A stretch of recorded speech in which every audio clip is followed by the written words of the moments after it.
कहानी की शुरुआत में हम जंगल के एक शिकारी को देखते हैं जो जंगल में शेर का शिकार करने आया होता है। लेकिन तभी वो शेर खुद की तरफ खतरा बढ़ता हुआ देखकर भाग जाता है और यहाँ वो शिकारी शेर के पीछे जाने के बजाय दूसरी तरफ तेजी से भागने लगता है। और तभी हम देखते हैं कि उस शिकारी के पीछे कोई अनजान चीज लगी हुई है जिस वजह से वो भाग रहा है।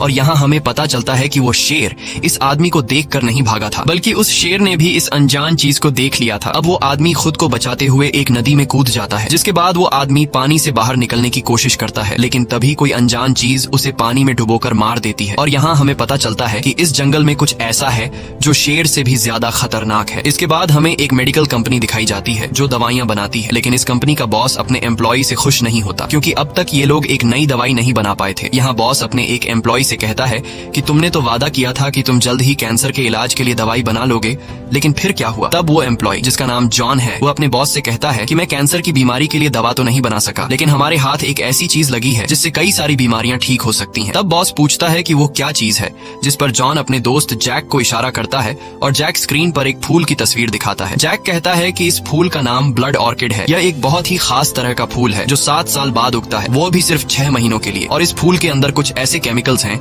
जो इंसान के सेल्स की उम्र को बढ़ा सकते हैं। इस फूल से बनने वाली दवाई से इंसान में जो बीमारियां होती हैं वो खत्म हो जाती हैं। साथ ही इससे बनने वाली दवाई को इस्तेमाल करने के बाद वो इंसान जवान रहता है और वो इंसान लंबे समय तक जी सकता है। इसलिए अगर हम लोगों ने इस फूल को हासिल कर लिया तो हमारी कंपनी को बहुत फायदा होगा और हम बहुत सारा पैसा कमा सकते हैं। लेकिन ये फूल सिर्फ बोर्नियो के जंगल में है और अब ये फूल सिर्फ अगले 2 हफ्तों तक खिला रहेगा, जिसके बाद ये फूल मुरझा जाएगा। इसलिए अगर हमने इसे जल्दी हासिल नहीं किया तो हमें 7 साल तक दोबारा इस फूल के उगने का इंतजार करना होगा। ये सुनकर कंपनी का जो बॉस होता है वो अपने एम्प्लॉय से कहता है कि तुम लोग जल्दी से बोर्नियो जाओ और इस फूल को किसी भी कीमत पर हासिल करो। जिसके बाद 6 लोगों की एक टीम इस फूल को लाने के लिए तैयार हो जाती है और यह लोग बोर्नियो पहुंच जाते हैं। लेकिन बोर्नियो के जंगल में जाने के लिए इन्हें नदी को पार करना होगा और इस समय तेज बारिश हो रही होती है, इसलिए कोई भी अपनी बोट को पानी में नहीं ले जाना चाहता, क्योंकि आज मौसम बहुत खराब होता है। और तभी यहाँ विल नाम का एक बोट का मालिक इन लोगों को नदी पार कराने के लिए तैयार हो जाता है। लेकिन इसके लिए विल काफी मोटी रकम मांगता है। अब इन लोगों के पास ज्यादा टाइम नहीं था, क्योंकि अब सिर्फ इनके पास उस फूल को हासिल करने के लिए 2 हफ्ते बचे थे। इसलिए यह लोग विल को मुंह मांगी रकम देने के लिए तैयार हो जाते हैं।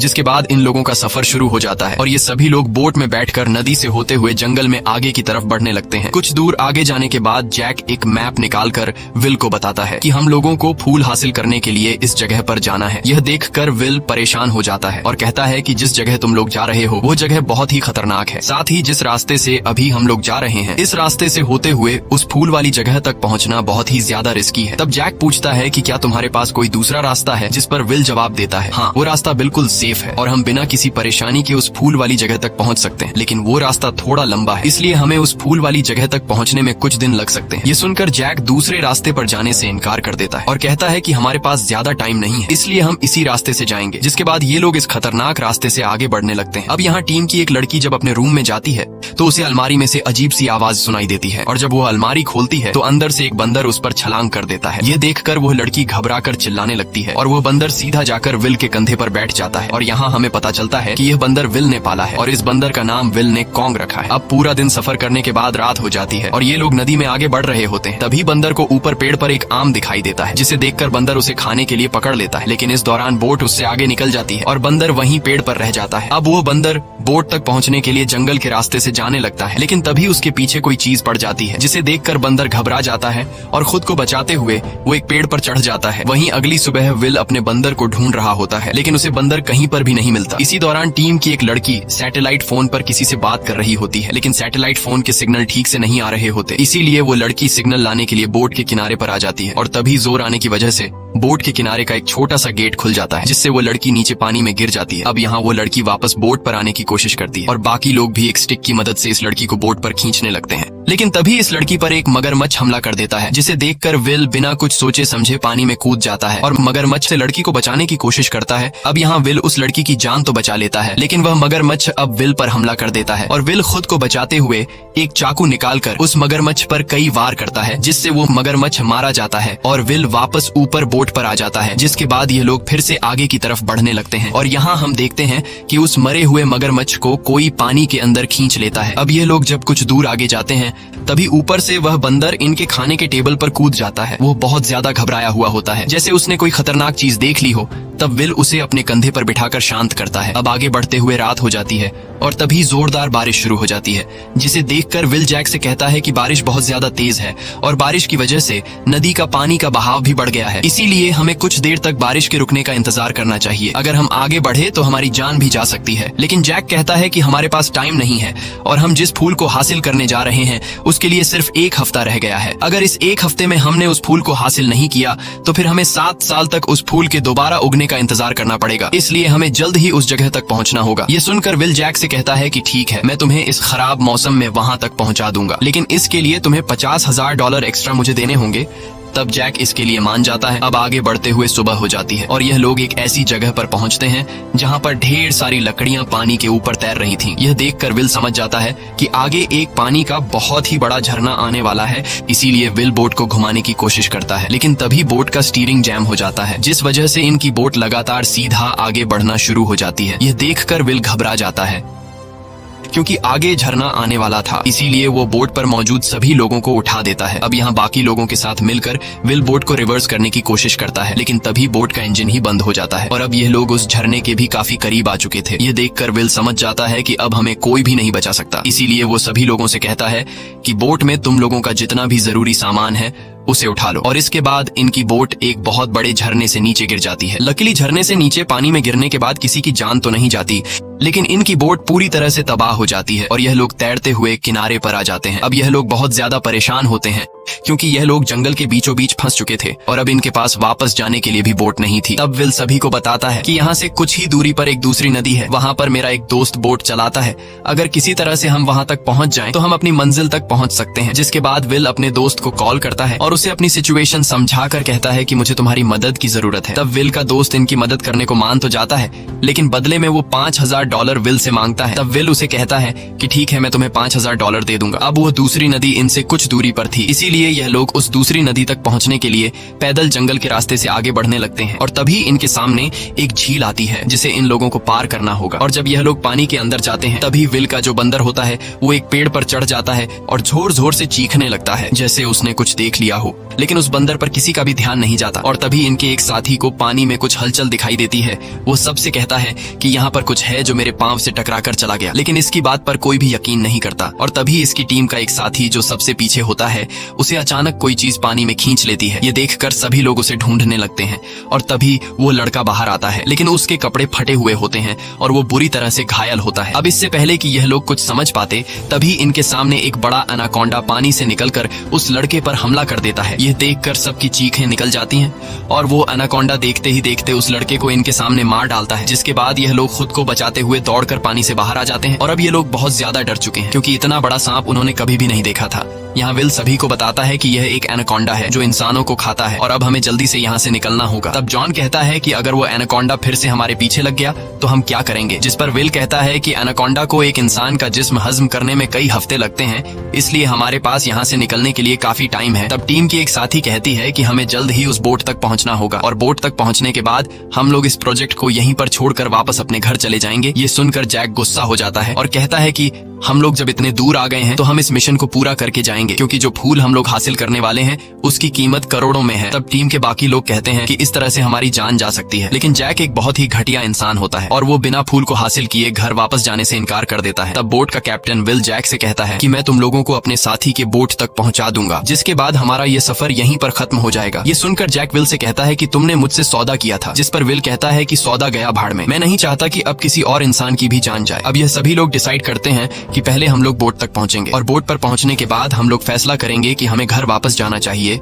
या फिर उस फूल को हासिल करना चाहिए। जिसके बाद यह सभी लोग जंगल में होते हुए आगे बढ़ना शुरू कर देते हैं। रास्ते में विल सोफिया से कहता है कि मैंने जैक को इस खतरे के बारे में पहले से बता दिया था, पर उसने मुझे $50,000 एक्स्ट्रा देने का वादा किया और कहा कि इस बारे में तुम किसी से भी बात नहीं करोगे, इसलिए जैक की कोई गलती नहीं है, इसमें सारी गलती मेरी है। मुझे तुम लोगों को वक्त पर जंगल के खतरे के बारे में बता देना चाहिए था। अब ये लोग जब बोट की तरफ बढ़ रहे होते हैं तभी पीछे से ये लोग देखते हैं कि इनके साथी के कंधे पर कोई ब्लैक कलर की चीज चिपकी हुई है। और जब विल उसका शर्ट ऊपर करता है तो इन लोगों को पता चलता है कि खून चूसने वाले छोटे छोटे क्रीचर उसके पूरी बॉडी पर चिपक चुके हैं। और अब विल लाइटर जलाकर एक एक करके उन सभी क्रीचर को निकाल लेता है। अब काफी देर तक पैदल सफर करने के बाद ये लोग काफी थके हुए होते हैं, इसीलिए सभी एक जगह पर इकट्ठा होकर बैठ जाते हैं। अब जैसे ही जॉन जूता पहनने वाला होता है तभी इनका एक चाइनीज साथी इस जूते में कोई चीज देख लेता है और वो विल को जूता पहनने से रोक देता है। अब जब ये लोग उस जूते को देखते हैं तो उसके अंदर से एक स्पाइडर बाहर निकलता है और ये कोई आम स्पाइडर नहीं होता,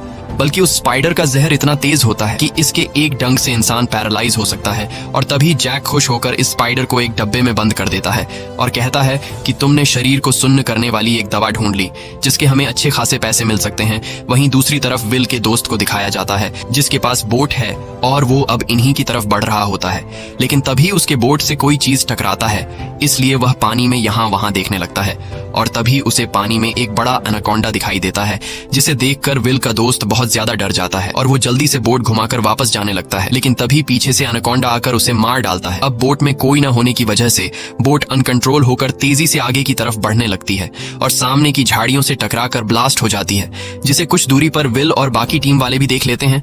अब यह लोग दौड़ते हुए उस बोट तक पहुंचते हैं जहां ये लोग देखते हैं कि बोट पूरी तरह से तबाह हो चुका है।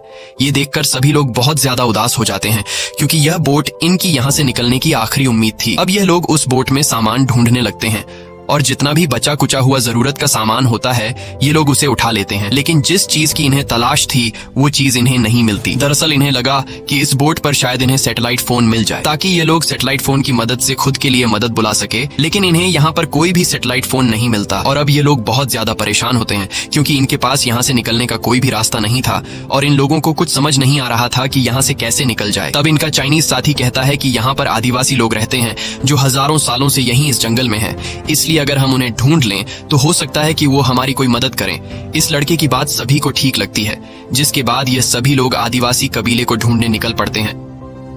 और कुछ ही दूर जाने के बाद इन्हें विल के उस बोट वाले दोस्त की डेड बॉडी मिलती है जिसे कुछ देर पहले बोट में एनाकोंडा ने खा लिया था और अब उस एनाकोंडा ने उसे उगल दिया था। यह देखकर विल सभी को बताता है कि एनाकोंडा शिकार करने के बाद बहुत सुस्त हो जाता है और वो अपने शिकार को अपने पेट से तभी बाहर निकालता है जब उसे अपने चारों तरफ खतरा दिखता है, यानी कि इस जंगल में और भी एनाकोंडा मौजूद है। इसलिए हमें अंधेरा होने से पहले किसी भी तरह से आदिवासी कबीले तक पहुंचना होगा, नहीं तो रात के अंधेरे में यह एनाकोंडा एक एक करके हम सभी को मार देंगे। इसलिए यह लोग आगे का सफर फिर से शुरू कर देते हैं और कुछ ही देर बाद यह लोग आदिवासी कबीले के गांव में पहुंच जाते हैं, लेकिन यहाँ उन्हें कोई भी आदिवासी नहीं दिखाई देता है और पूरा का पूरा गांव वीरान पड़ा हुआ होता है। और कुछ दूर आगे जाने के बाद इन्हें मरा हुआ एक बहुत ही बड़ा एनाकोंडा दिखाई देता है जिसके पेट में एक इंसान की डेड बॉडी पड़ी हुई थी। और यह देखकर उन्हें पता चलता है कि इस सांप को कबीले वालों ने मार दिया है क्योंकि इस सांप ने कबीले वालों पर हमला कर दिया होगा और अब कबीले वाले गांव को छोड़कर यहाँ से चले गए हैं क्योंकि उन्हें पता था कि हमने एक सांप को मार दिया है और अब इस मरे हुए सांप के बाकी साथी भी हम पर हमला करने आएंगे। यही वजह है कि गांव वाले इस जगह को छोड़कर चले गए। अब गांव वालों की भी मदद न मिलने पर यह लोग पूरी तरह से मायूस हो जाते हैं और विल कहता है कि अब हमें खुद ही खुद की मदद करनी होगी, तो क्यों न हम सभी मिलकर एक लकड़ी की बोट बनाएं। यह सुनकर सभी को विल का आइडिया पसंद आ जाता है, जिसके बाद यह सभी लोग लकड़ियां इकट्ठा करके एक बोट बनाने लगते हैं। और यहाँ जैक जब बोट बनाने के लिए सामान ढूंढ रहा होता है तभी उसे एक ब्लड ऑर्किड फूल दिखाई देता है। यह देखकर जैक सभी को अपने पास बुलाता है और इनसे कहता है कि ब्लड ऑर्किड फूल यहीं आसपास होंगे। साथ ही जैक को यह भी पता चलता है कि यह सांप इसलिए बड़े हो रहे हैं क्योंकि यह सांप इसी ब्लड ऑर्किड फूल को खा रहे हैं और अब जैक किसी भी कीमत पर ब्लड ऑर्किड फूल हासिल करना चाहता था। इसीलिए जैक बाकी लोगों से कहता है कि हमें ब्लड ऑर्किड फूल ढूंढने चाहिए, लेकिन इसकी बात कोई भी मानने को तैयार नहीं होता और यह देखकर जैक को गुस्सा आ जाता है। वहीं विल ने कई सारी लकड़ियों को जोड़कर एक बोट तैयार कर ली होती है। बस अब इन लोगों की यहाँ से निकलने की देरी थी। यहाँ टीम का एक साथी जिसका नाम जॉन है, उसका पैर बुरी तरह से सूज गया होता है जिस वजह से उसे तकलीफ हो रही होती है। अब जॉन अपने पैर पर कुछ लगाने के लिए जैक का बैग खोलकर देखता है। उससे लगा कि शायद जैक के बैग में कोई मरहम पट्टी मुझे मिल जाए, लेकिन जब वो जैक का बैग खोलता है तो उसे जैक के बैग में एक पिस्टल और एक सैटेलाइट फोन दिखाई देता है। दरअसल यह पिस्टल और सैटेलाइट फोन विल के उस दोस्त का था जो नाव से इन्हें लेने के लिए आ रहा था, लेकिन बीच रास्ते में उसे एनाकोंडा ने खा लिया और उसका बोट झाड़ियों से टकराकर ब्लास्ट हो गया। और जब यह लोग ब्लास्ट हुए बोट में जरूरत का सामान ढूंढ रहे थे तभी जैक को यह पिस्टल और यह सैटेलाइट फोन मिला, लेकिन जैक ने सैटेलाइट फोन के बारे में किसी को भी नहीं बताया, क्योंकि जैक यहाँ पर मदद नहीं बुलाना चाहता था, और अगर मदद यहाँ पर आ जाती तो रेस्क्यू टीम इन्हें यहाँ से ले जाते, और जिस ब्लड ऑर्किड फूल के लिए ये लोग यहाँ आए थे वो फूल इनसे यहीं पर रह जाते। ये देखकर जॉन को जैक पर काफी गुस्सा आ जाता है, और तभी वहाँ पर जैक आ जाता है। तब जॉन उससे पूछता है कि जब तुम्हारे पास फोन था और हम किसी को मदद के लिए यहाँ पर बुला सकते थे, तब तुमने हमें इस फोन के बारे में क्यों नहीं बताया? ये सुनकर जैक कहता है कि अगर यहाँ पर मदद आ जाती तो हम लोग बिना फूल को हासिल किए यहाँ से चले जाते, इसलिए मैंने तुम लोगों से सैटेलाइट फोन छुपाया। ये सुनकर जॉन को और भी गुस्सा आ जाता है और कहता है कि फूल से ज्यादा कीमती हमारी जान है, अब मैं यहाँ सभी लोगों को तुम्हारी इस हरकत के बारे में बताऊंगा। यह कहकर जॉन उसी सैटेलाइट फोन से पुलिस को कॉल करके यहाँ मदद के लिए बुलाने लगता है। लेकिन इससे पहले कि जॉन की पुलिस से बात हो पाती, तब जैक डब्बे में बंद उस जहरीले स्पाइडर को जॉन के हाथ पर फेंक देता है, और वह स्पाइडर जॉन को काट लेता है, जिसके काटने से जॉन बुरी तरह से तड़पने लगता है।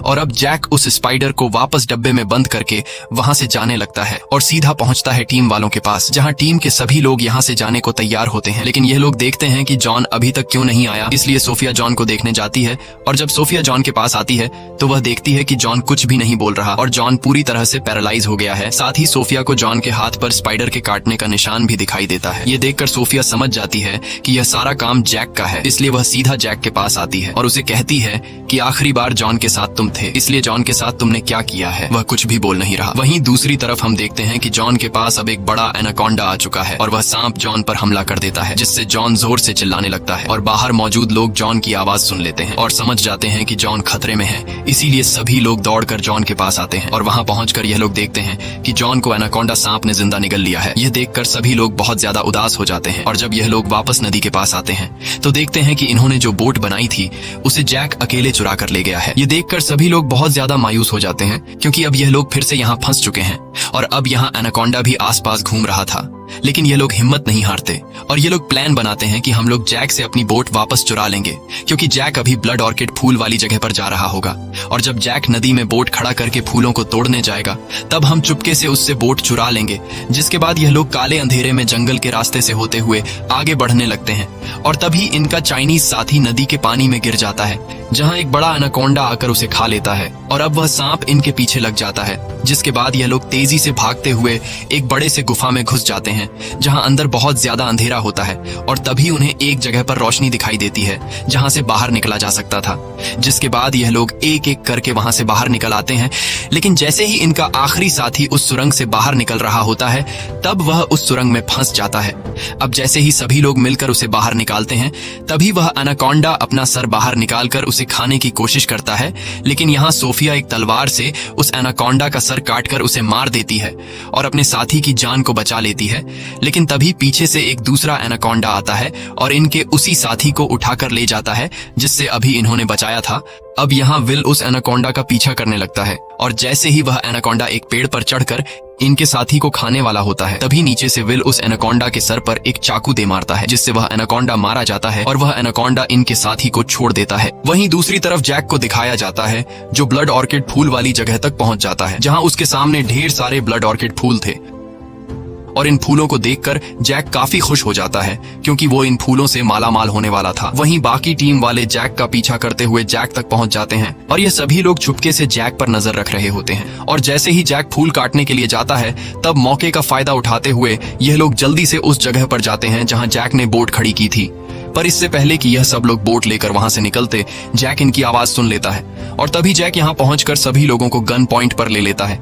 अब सभी के दिल में अपना खौफ पैदा करने के लिए जैक विल के कंधे पर शूट करता है, जिससे विल बुरी तरह से घायल हो जाता है और यह देखकर बाकी लोग काफी डर जाते हैं। अब जैक इन लोगों के डर का फायदा उठाते हुए सोफिया को एक बैग देता है और उस पर बंदूक तानकर उसे कहता है कि तुम्हें ब्लड ऑर्किड फूल लाने होंगे, अगर तुमने इनकार किया तो मैं तुम्हें मार दूंगा। अब न चाहते हुए सोफिया फूल लाने के लिए तैयार हो जाती है और वो बैग लेकर उन फूलों की तरफ आगे बढ़ने लगती है, लेकिन उन फूलों को हासिल करने के लिए सोफिया को एक गिरे हुए पेड़ के ऊपर से जाना पड़ता है और जब वह नीचे गड्ढे में देखती है तो नीचे दो मेल और फीमेल एनाकोंडा होते हैं जो मीटिंग कर रहे होते हैं। यह देखकर सोफिया बहुत ज्यादा घबरा जाती है और दिल पर पत्थर रखकर आगे बढ़ते हुए उन फूलों तक पहुंच जाती है, जिसके बाद वह जल्दी से फूलों को तोड़कर बैग में भरने लगती है और जब वह बैग को फूलों से भरकर वापस आ रही होती है तब वह जैक से कहती है कि तुम्हें बंदूक नीचे फेंकना होगा, नहीं तो मैं ये फूलों से भरा हुआ बैग नीचे गिरा दूंगी। ये सुनकर जैक गुस्सा हो जाता है और वह उसकी दोस्त की तरफ गोली चलाकर कहता है कि अगर तुमने ये बैग मेरी तरफ नहीं फेंका तो मैं तुम्हारी दोस्त को मार दूंगा। अब सोफिया सोफिया को मजबूरी में वह बैग उसकी तरफ फेंकना पड़ता है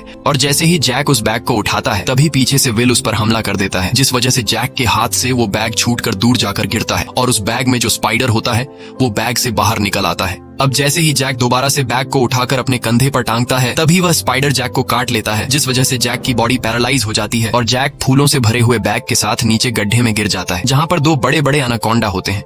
अब यहाँ सोफिया अपने दोस्तों की तरफ जाने की कोशिश कर रही होती है लेकिन तभी वह भी नीचे पानी में गिर जाती है। लकीली इस वक्त उन दो एनाकोंडा का ध्यान जैक की तरफ होता है, इसलिए एक एनाकोंडा जैक को पकड़कर मार डालता है और मौके का फायदा उठाते हुए सोफिया जल्दी से ऊपर अपने दोस्तों के पास आ जाती है। लेकिन तभी एक एनाकोंडा इन्हें देख लेता है और वह इनके पीछे आने लगता है। अब यहाँ इनकी एक साथी समझदारी से काम लेते हुए एक ऑयल का कैन उठाती है और चिल्लाकर उस एनाकोंडा को खुद की तरफ अट्रैक्ट करती है, जिसके बाद वह एनाकोंडा उस लड़की पर हमला करके उसके हाथ में पकड़े हुए ऑयल के कैन को मुंह में ले लेता है। अब यहाँ मौके का फायदा उठाते हुए विल जल्दी से उस एनाकोंडा के मुंह पर गोली चलाने की कोशिश करता है ताकि उसके मुंह में रखा हुआ कैन ब्लास्ट हो सके, लेकिन उसके गन में गोलियां खत्म हो गई होती हैं और तभी इनका दूसरा साथी एक फ्लेयर गन से सीधा एनाकोंडा के मुंह पर फायर करता है, जिससे उसके मुंह में आग लग जाती है और वह वापस अपने उसी गड्ढे में गिर जाता है जहां पर एक दूसरा एनाकोंडा है। और तभी एनाकोंडा के मुंह में जो ऑयल का कैन होता है वह ब्लास्ट हो जाता है और ब्लास्ट की वजह से चारों तरफ की मिट्टी गड्ढे में गिरना शुरू हो जाती है, जिसमें बड़े बड़े पत्थर भी गिरने लगते हैं और साथ ही ब्लड ऑर्किड फूल भी गड्ढे में गिर जाते हैं।